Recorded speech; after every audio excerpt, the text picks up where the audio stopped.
Hey everybody, I'm here with William Vanderbloemen and I'm Nils Smith. I'm the innovation pastor at Community Bible Church in San Antonio.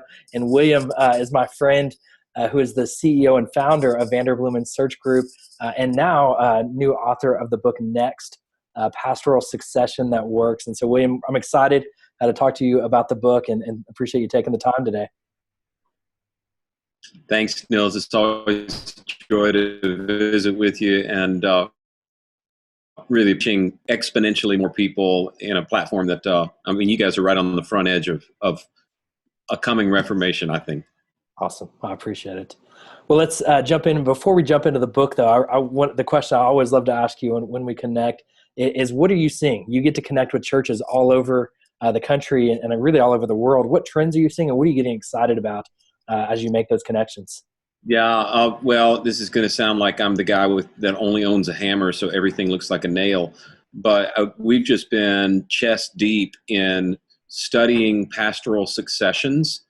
And that doesn't just mean the guy that's getting ready to retire and what do we do about finding a new guy. That means, I think on average, every pastor will go through two or three transitions in their career. The days of going to a church right out of school and stay until your retirement age, that happens every now and then. I mean, your pastor's been there for a long time. That's an exception to the rule. But the rule has been, pastors need to understand that they're going to change and that chemistry might be seasonal. You don't have to stay where you are forever to be faithful because it's, how do you say it? One kingdom with many locations, right?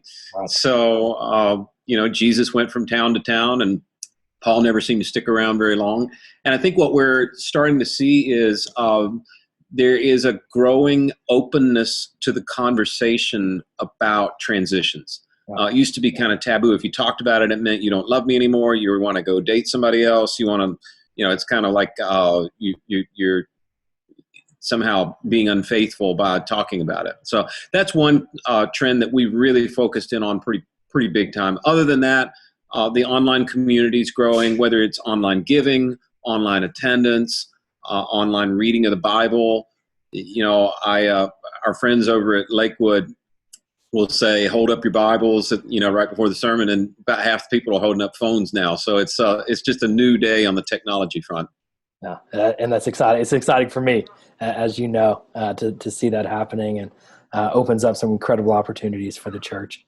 Well, let's get into the book. What led you to write Next, and what's your hope for church leaders that are reading this book? What's the takeaway?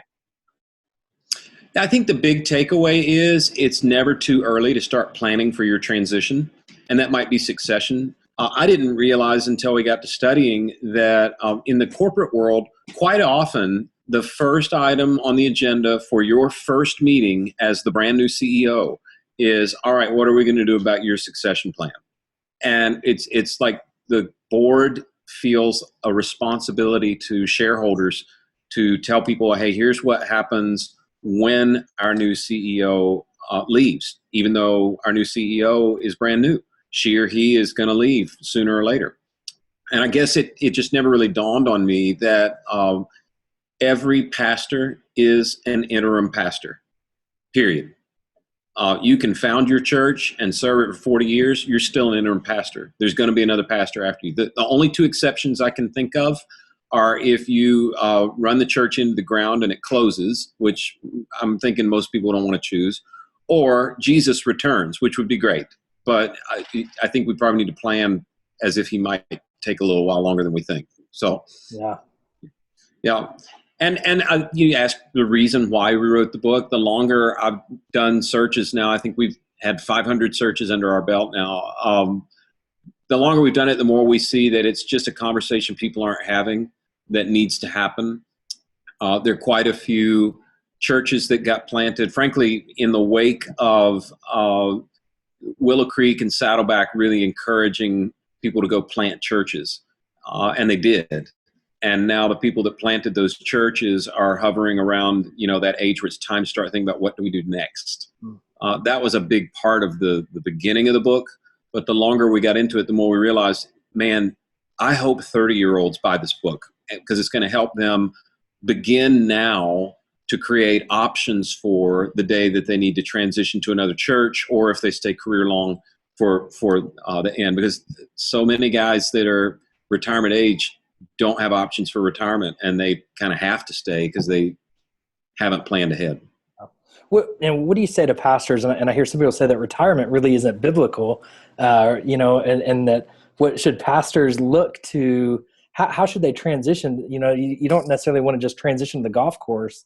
How should those pastors that are getting to that retirement age, should they be looking to do for the health of the church? Well, Skype isn't biblical either, so we're probably all in trouble, right? Actually, retirement is biblical. It's mentioned in the Bible, and it was mandatory. And interestingly, I mean, you can get all super spiritual, but the reason it was required was it was in the days of carrying around the things for the tabernacle, and the weight of carrying the things of God was just too much for a man after a certain age. And, if you look at church growth charts, I can show you, if you look at an attendance chart, like where it goes up and where it flattens, when it spiked, I can show you when the pastor turned 40, because that seems to be when God ordinarily uses people really well. You've got enough life under you that you've gotten knocked off your horse once or twice, as we might say in Texas, and you learned a little bit, but you still got energy. And there are exceptions. I mean, Pastor Stephen Furtick is doing a pretty awesome job, and he's in his early 30s. So, Josiah was king when he was 8, and Abram was 1 million when he started the nation of Israel. So there are exceptions, but there is a very clear line in church growth charts of when a pastor hits about 55 or 60, or in some cases 65, there's almost always a plateau of growth. And a church, I guess, doesn't have to be growing to be valid or viable or that sort of thing. But sooner or later, the weight of carrying the things of God becomes too much for a man. And it's different for every pastor that's out there, but I would kind of, anybody who says it's not biblical, I'd say, go read your Bible. It actually is, and only for one category. It's pastors. The flip side, though, Nils, I would say the healthiest transitions I've seen are when the pastor has a clear sense of their identity after they're finished working. And that might be starting a mission agency, or coaching pastors, or teaching at a seminary, something to employ all their gifts, so they're not just, as you say, teeing it up every day and driving their spouse crazy. Very good. That's good. That's a great perspective. Well, what are you seeing, and I'm sure you've seen this a number of times, or what are some of the key mistakes that churches have made as they've worked through that succession process? We've got a white paper on our website that is actually the 10 Commandments of Succession Planning, and it's just a sample of the book. There really is no cookie cutter for succession, but a couple things we have seen that churches either haven't done, or churches, if you want to flip it around and say could do ahead of time, are help the pastor have some sense of identity beyond the pulpit. And I say that after studying church for a while and a lot of other careers, I don't know another career that consumes your whole life as much as pastoral work.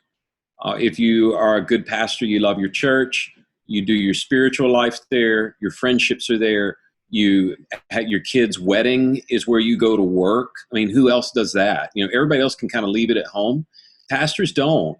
And when it comes time to retire, it can get really confusing. You think you're retiring your identity when all you're doing is transitioning your way you're spending your workday. And I think that's probably seen most clearly in pastors' spouses. They're asked to give up their whole network of friends, their whole network of sense of worth in a lot of ways. So if a church can find a way to help the pastor have a sense of identity beyond the time that they're serving actively, then that's awesome. Maybe it's pastor emeritus or some role in a new organization. The other thing that I think, if pastors were willing, that churches could really do to help is financial planning for pastors from the beginning of their time in the work. Pastors don't receive that. You don't get that training at seminary, and a lot of pastors don't go to seminary. you come out of the gate and you're expected to live and hang with your people. But more often than not, the pastor's paid a lot less than the people who actually attend the church make. So pastors end up living hand to mouth. And when it comes time to actually retire, they don't have anything. And they don't have any way to move forward. And so they just kind of keep doing what they know how to do. And it's counterproductive for everybody. So I'd say the two biggies are make sure your pastor has an identity beyond their job, and that would include the spouse, and make sure that there is sound financial planning offered, not required, right, for the pastor, so that they can have a long look at their future and be prepared for it. Very good, very good. And then last question, and I'm curious to hear the stories that you have. Do you have a story or two that you could share from churches that have done it well? Maybe the first church or two that comes to mind where you say they've really transitioned this well and churches could really learn from how they've modeled this. Yeah, well, I mean, the one that everybody brings to mind is Southeast Church in Louisville. Bob Russell was there. He wrote a small book that's a really great case study of their story. It's called Transition Plan, and walks through how they did what they did. And it was right for them in that time. They did a very long lead time. They had the succeeding pastor preach a little bit more each year for a number of years, and it was a very gentle handoff. But a lot of that's very contextual. We studied 500 transitions. We did 200 face-to-face interviews. We even talked to like people at the Crystal Cathedral where it didn't go well. And the main learning we found is there is no one way to do a succession plan. When Bob wrote his book, he actually asked us if we'd be in the back of it so he could recommend us. And it's a great case study, but it's a singular case study. I think another one that has worked really well, and it only works in certain situations, but the father to son handoff at Bethany World Prayer Center in Baton Rouge, Louisiana, has now happened twice. So they're on the grandson is now the pastor and doing a great job. It works for whatever reason in that theological tradition. It tends to work a little more normally than others. I mean, we talked to Bob Schuler, who was supposed to succeed his dad, and that didn't work. So it's not always a given, but it's cool to see when it works. It works that way. So those are two very different models that both worked fine. That's awesome. That's awesome. William, I appreciate it. And I will say, Nils, in every one that I've seen work well, it all rises and falls on the outgoing pastor. When the outgoing pastor is committed to it working, it can work. If he's not, it won't. Yeah. So yeah. Well, that's your tweetable line right there. It all rises and falls on the outgoing pastor. That's a huge takeaway.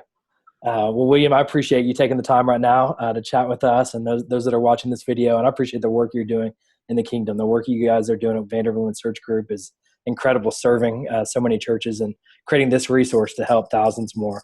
I really appreciate you and all that you do. Thanks a bunch, Nils. I'll look forward to talking to you again soon. That's good.